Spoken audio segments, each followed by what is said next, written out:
আশা করি আপনারা সবাই ভালো আছেন। আজকে বের হওয়ার কারণ হচ্ছে আমি আমার অ্যাকশন ক্যামেরাটা একটু সমস্যা দিচ্ছিল, যেটা তো আপনারা আগেই শুনেছিলেন যে আমার ক্যামেরার থেকে ভয়েসের দেওয়া যাচ্ছিল না রেকর্ডিংয়ের সময়। যখনই আমি ভয়েস দিতাম, ভিডিও এডিটিং করার সময় ঘরে বসে ভয়েসটা ক্লিয়ার করতাম।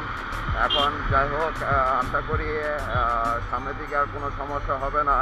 আমার এডিটিংয়ে ভয়েসটা রেকর্ডিংয়ের সময় আমি ভয়েসটা দিতে পারবো। সেই সুবাদে আমি আজকে বের হওয়া চেক করার জন্য যে আমার অ্যাকশন ক্যামেরা কতটুকু ঠিক হইলো। তারা তো বলে দিচ্ছে যে না, সম্পূর্ণভাবে ঠিক হয়ে গেছে, আপনার এখন আর কোনো সমস্যা হবে না, আপনি করতে পারবেন এবং ভয়েসও রেকর্ডিং হবে। যদি কোনো রকম সমস্যা হয় তাহলে আবার তাদের কাছে নিয়ে যেতে বলেছে। এখন জানি না কতটুকু কি হয়।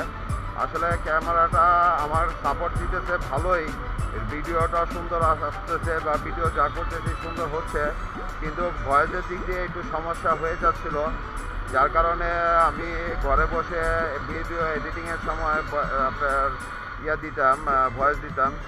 এখন দেখা যাক, মনে হয় না আর